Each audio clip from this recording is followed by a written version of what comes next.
Hello, and welcome to Purdue University Northwest Civil Engineering Laboratories. Today we will be covering asphalt concrete and test methods revealing its qualities. Today we will be covering safety, sample preparation, mixing and compaction, bulk specific gravity, theoretical maximum specific gravity, as well as a section where we show how to calculate these values, plus percent air voids, voids in mineral aggregate, and voids filled with asphalt. First, before any testing is started, we will be covering proper laboratory attire. The purpose of this is to prevent injury to all individuals performing these tests. Here we have our laboratory technician, wearing his appropriate laboratory clothing. Please take notice of his nitrile powdered gloves to keep all material off his hands, closed-toed shoes, his pair of heat-resistant gloves rated for temperatures over 300 degrees Fahrenheit, long-sleeve shirt and pants, and finally shatter-resistant glasses. All clothing is essential to help the testing go smoothly and safely. Next, we will look at sample preparations. The purpose of this is to prepare the aggregate to be mixed and compacted with the liquid asphalt. This starts with a combination of your dry aggregates, also commonly referred to as batching. There are many ways to batch your aggregate, but we will demonstrate batching by mechanical splitter. For reference, please refer to AASHTO T248. Here we have a mechanical splitter that will be splitting down our aggregate. Notice that the chutes send the aggregate into the different bins. This mechanical splitter has adjustable chute sizes, and it is important that each chute size is at least 50% larger than the largest maximum aggregate size that you're splitting.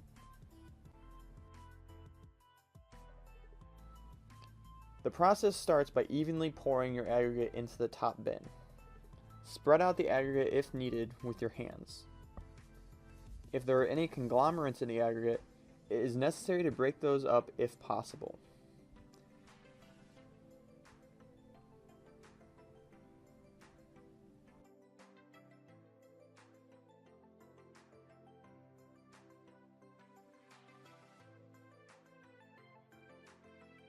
The technician will begin slowly opening the bin to split the aggregate.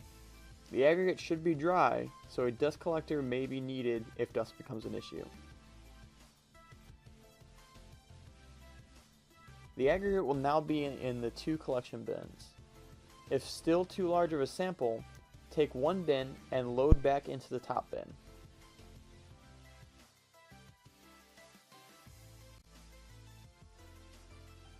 The remaining bin can be loaded into a storage bucket.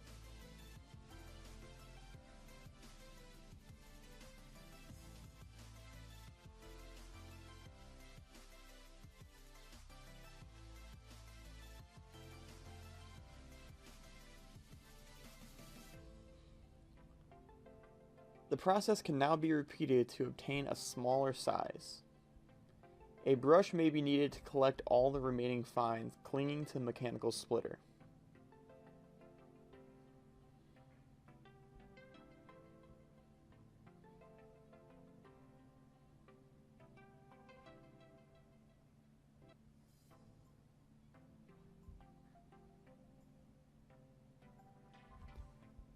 When approaching near an appropriate size, use a scale to record the mass of the aggregate.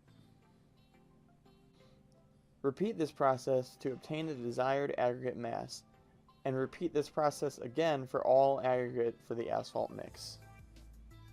Next, we will be mixing our aggregate with liquid asphalt. The purpose of this is to create our asphalt concrete and prepare for compaction. For reference, please refer to AASHTO R30. This process begins by heating all items of specimens and any equipment that will be in contact with the specimen to proper mixing temperatures. The oven should be heated to 275 plus or minus 5 degrees Fahrenheit. Inside of the oven, you can see our mixing bucket and arm, gyratory compaction mold for later use, liquid asphalt, loading bin and spoon, and of course, our aggregate. At this point in our testing, it is important to use heat-resistant gloves when handling any of these items or materials to prevent burns. Asphalt also cools quickly, so it is important for the mixing process to move relatively quickly.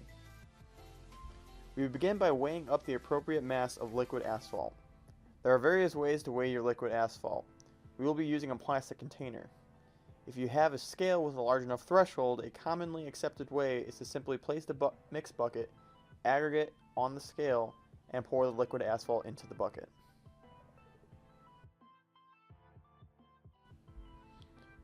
When ready, our technician retrieves the mixing bucket, arm, spoon, and aggregate.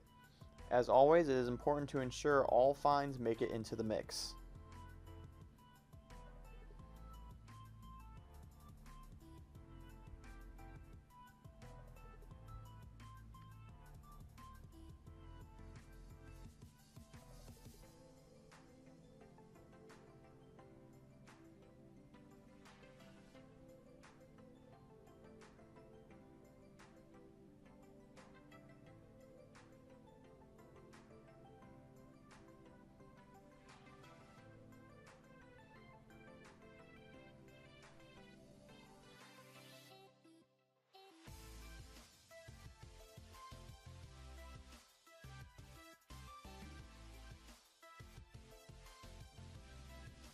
We are now ready to begin mixing.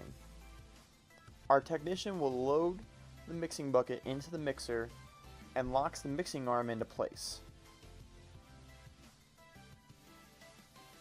Next, he pours the liquid asphalt into the mixing bucket, taking special attention to get all of the liquid asphalt into the bucket.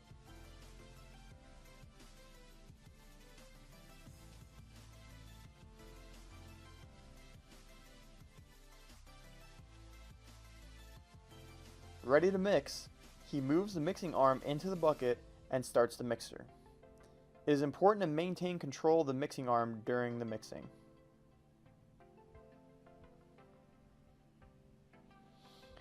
During mixing, the technician uses the mixing arm and spoon together to mix a sample. The technician is looking for a uniform mix of aggregate and liquid asphalt, and this usually takes 1 to 2 minutes.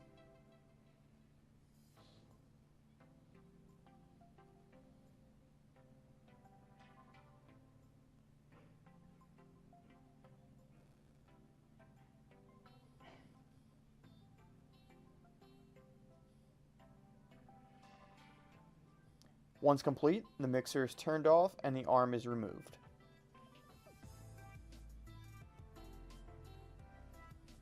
Any aggregate sticking to the mixing arm is removed.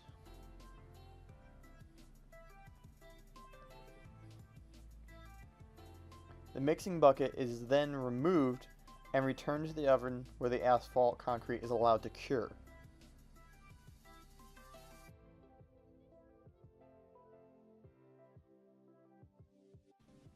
Be sure to check references for your liquid asphalt qualities for compaction temperatures, or AASHTO R30 and AASHTO D4402.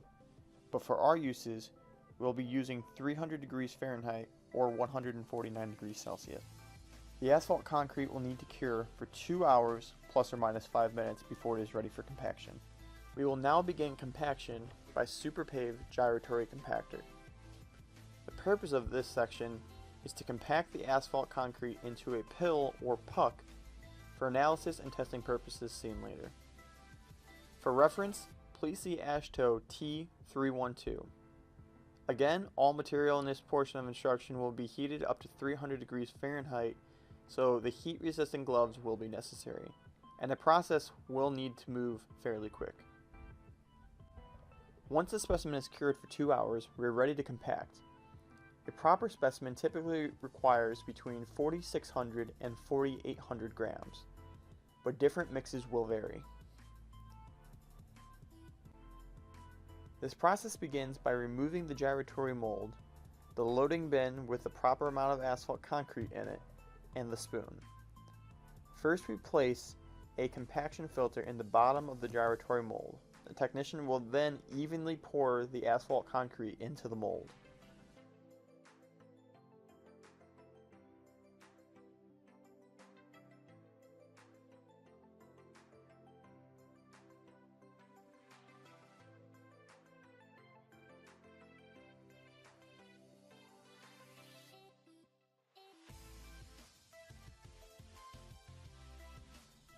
You may use the spoon to ensure all the specimen makes it into the mold and is relatively flattened out.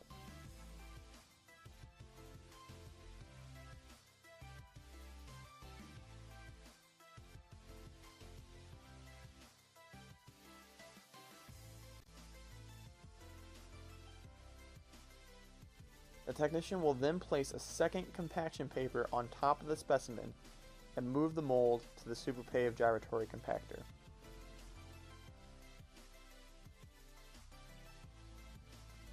We will now load the mold into the superpave gyratory compactor. There are a large variety of superpave gyratory compactors. During our demonstration, we will be using a Reinhardt 144 gyratory shear compactor. Once the mold is loaded, the technician will move to the computer to begin the program that runs the compactor.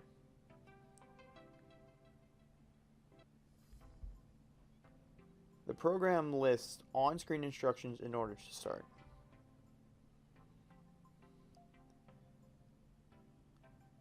The technician starts a new file and begins to enter marginal information to the program. For this sample, the technician selects 100 gyrations, but please see AASHTO T312 to select the proper number of gyrations for your project. The header information is simply used for the program to hold on to for informational purposes and does not determine how the compactor runs.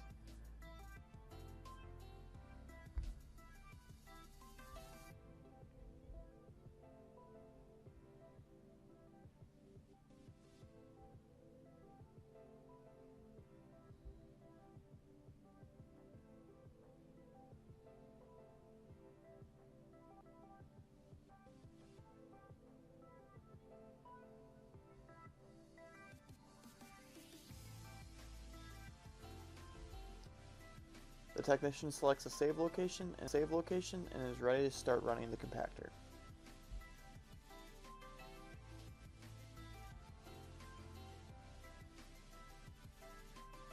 The program asks to check the consolidation pressure, which is the pressure at which the compactor will compress the specimen. AASHTO T312 states the specimen should be compacted at 600 plus or minus 18 kilopascals. Once pressure is checked, the program will ask to load a mold and then begin to lower the ram.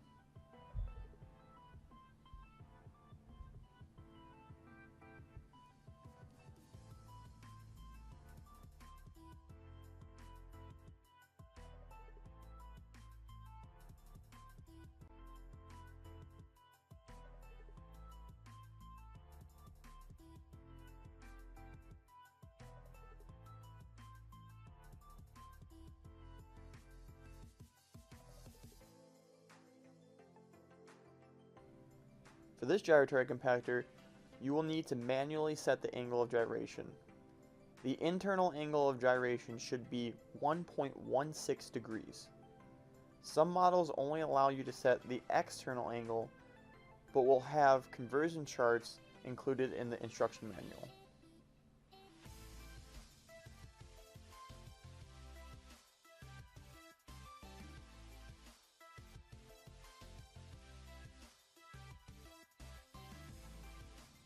The gyratory is now ready to run.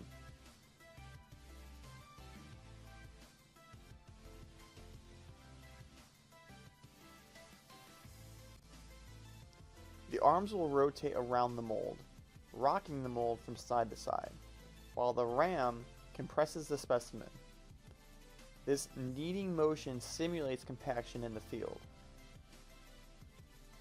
During this time, the program will record information such as compaction pressure, number of gyrations, and specimen height. By the end of compaction, the specimen should be 115 plus or minus 5 millimeters. If doing this as a mix design, please refer to project notes if pill does not meet compaction height. Once the program has completed its gyrations, the program will ask the technician to remove the angle of gyration.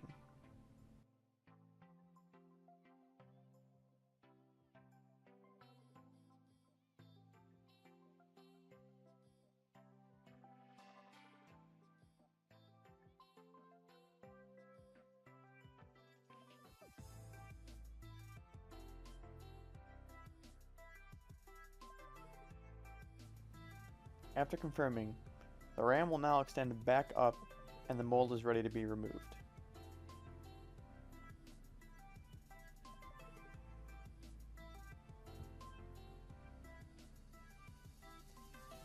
This gyratory has an automatic extruder, so the technician moves the mold over the extruder and partially ejects the mold.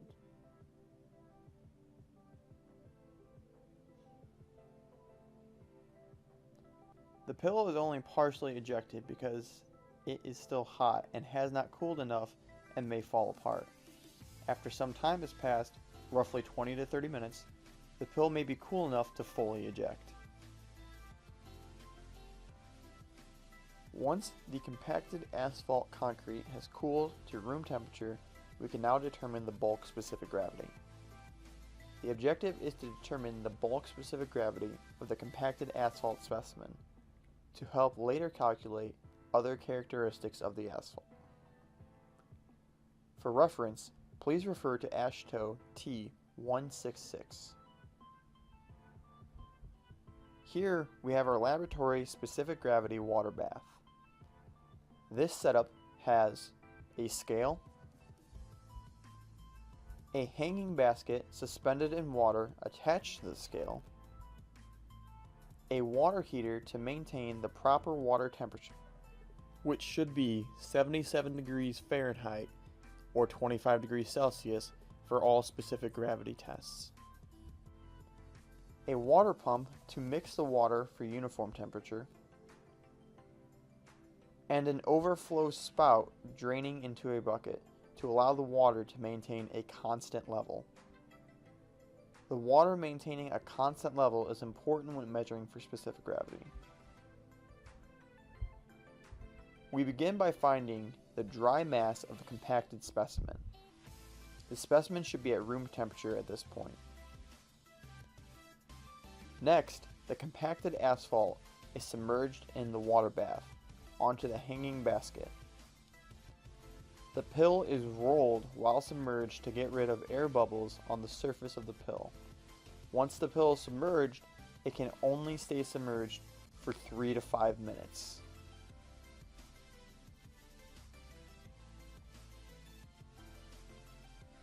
While the pill is submerged, the water will flow out of the water bath. Once that has stopped and the scale is stabilized, the technician will record the mass as the mass of the compacted specimen submerged in water. Next, the pill is removed from the water and dried with damp towels. The technician rolls and pats the pills down quickly and moves the pill to the scale. Any water that drains off the pill while the scale is measuring is included in the mass. This is done quickly as the standard states that the mass must be recorded within 15 seconds after being removed from the water. The mass will be recorded as the compacted specimen saturated surface dry, or SSD mass. We will now show the calculations of the value later in this video. The last test demonstrated will be the determination of the theoretical maximum specific gravity. The objective is to determine the maximum specific gravity for later calculation. For reference, please refer to AASHTO T209. This test will begin with at least 2,000 grams of uncompacted but mixed specimen at room temperature. The technician begins by breaking the asphalt concrete conglomerates into smaller than quarter-inch pieces.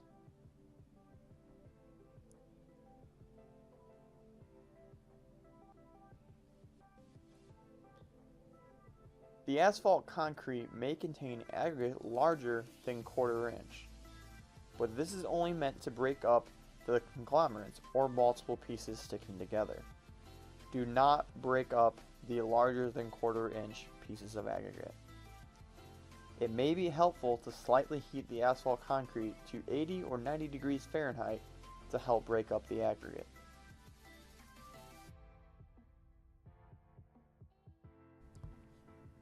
The technician will then weigh and record the mass of the uncompacted specimen. This mass will be recorded as the dry mass of the specimen. These are the pieces of equipment required during this test. A pump capable of achieving a vacuum below 30 millimeters of mercury. From the pump, there's a bottle of Dry-Rite, a material that absorbs moisture. The Dry-Rite container is connected to an airtight container attached to an agitator capable of shaking at 200 to 250 RPM, and a device capable of measuring the vacuum in the container. The technician will begin by removing the container from the agitator and moving it over to the water to be weighed submerged in the water. There is no sample in the container at this time.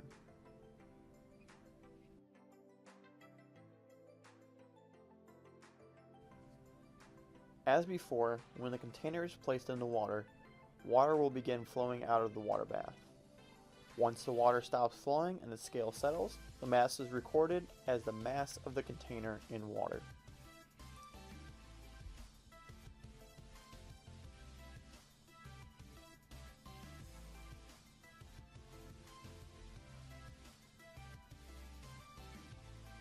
The container is removed from the water bath, keeping roughly half of the water in the container, and placed back on the agitator.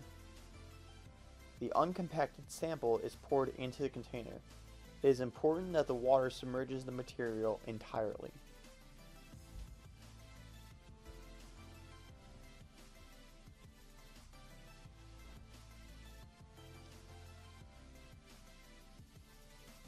The lid of the container is fastened back down, and the pump, vacuum, and measuring device and agitator are all started.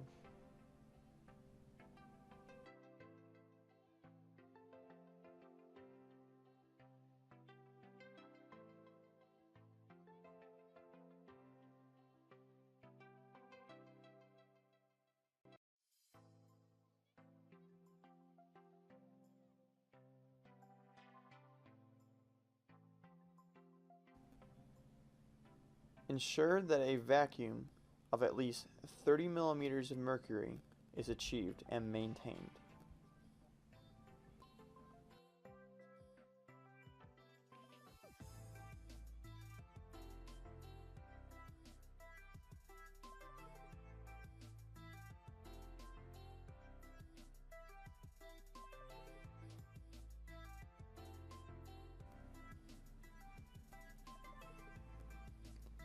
This test will run for 15 minutes plus or minus 30 seconds. While this test is running, air trapped in the pores and voids of the asphalt concrete are being pulled out. You can observe this here as the bubbles come up in the water.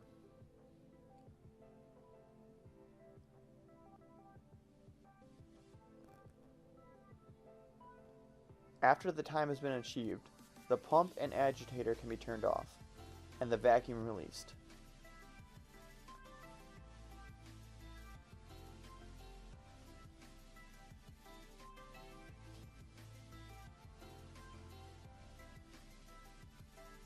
The lid is then removed and the container returned to the water bath to be weighed.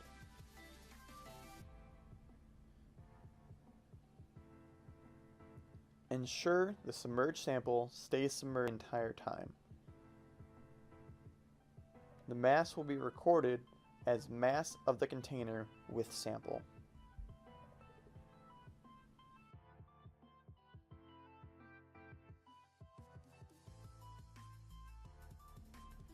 First, we will show how to calculate bulk specific gravity by AASHTO T166.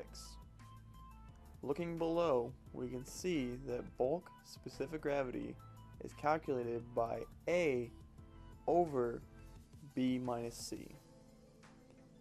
A is the mass of oven-dried compacted specimen in air. B is the mass of saturated surface dry, or SSD, compacted specimen. And C is the mass of compacted specimen in water at 77 degrees Fahrenheit. A is going to be 4,680 grams. B is going to be 4,975 grams. and C is going to be 2,987 grams. Writing the calculation out, we have bulk specific gravity is equal to 4,680 grams over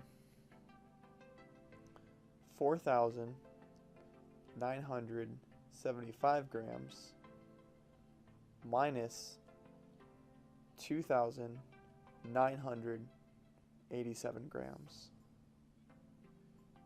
Calculating that out, we get a bulk specific gravity of 2.354.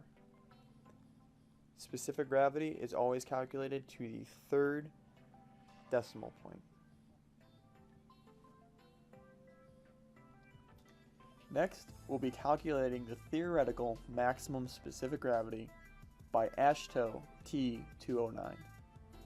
Looking below, we can see that the maximum specific gravity is calculated by A over A minus E minus D. A is the mass of the oven-dried sample in air. D is the mass of the container filled with water at 77 degrees Fahrenheit.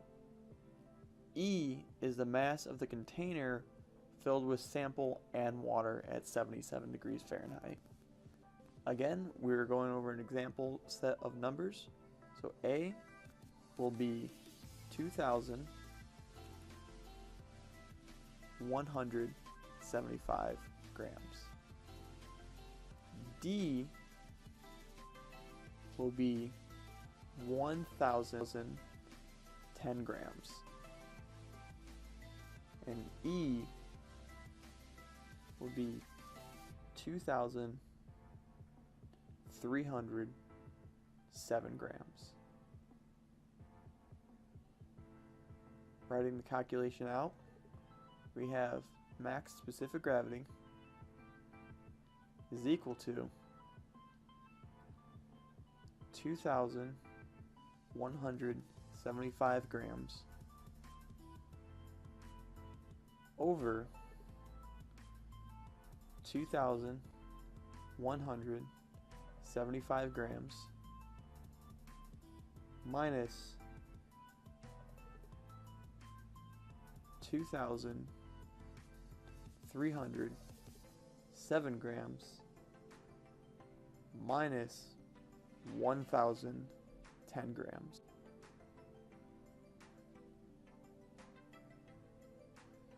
That gives us a max specific gravity of 2.477.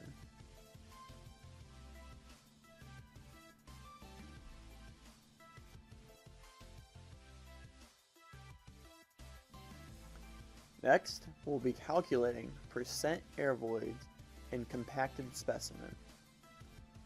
Here we see the percent air void is equal to 100 times max specific gravity minus bulk specific gravity over max specific gravity. We have the variables spelled out down here just in case. From our previous examples, we have max specific gravity as 2.477, and we have bulk specific gravity as 2.354. Writing the equation out, we have percent air voids is equal to 100 times 2.477 minus 2.354 over 2.477.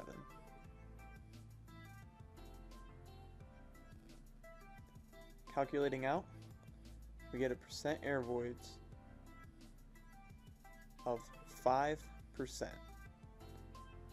Air voids are always written as percentages and always written to the 10th percentile.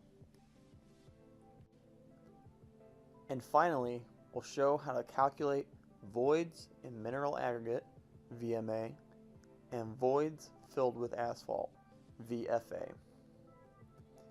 VMA is calculated by 100 times the bulk specific gravity times PS over GSB. Looking down at the variables, we see that GMB is still the bulk specific gravity of the compacted asphalt. PS is the percent stone, and GSB is the specific gravity of the stone, or the aggregate before you mix in the liquid asphalt. Then looking at VFA is calculated by 100 times VMA minus VA over VMA. Looking back down at the variables, we see that VA is the percent air voids. Calculating VMA first, we see we need to calculate PS, which is percent stone. And we do that by 100 minus PB. PB being the percent binder. For our mix, we used 6%, so our equation would be 100 minus 6, which would give us 94. So our VMA equation would look like 100 times bulk specific gravity, which we calculated before as 2.354 times 94, which we just calculated for percent stone, over the specific gravity of the stone, which is given to us from earlier calculations of 2.96.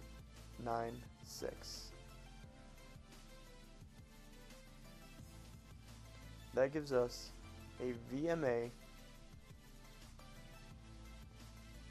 of 25.2%.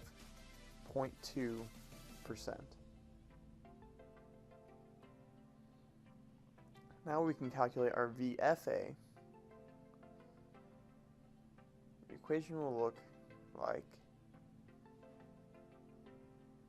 VFA equals 100 times the VMA, which we just calculated as 25.2,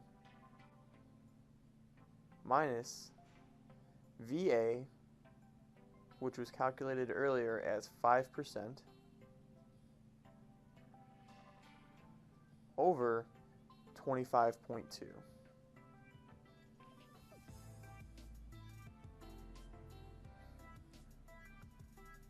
That gives us a VFA of 80.2%.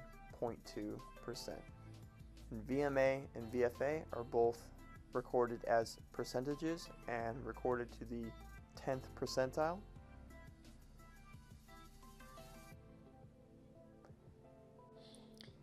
Thank you for watching these videos and spending some time with us today. We hope these are beneficial for your future laboratory experiences.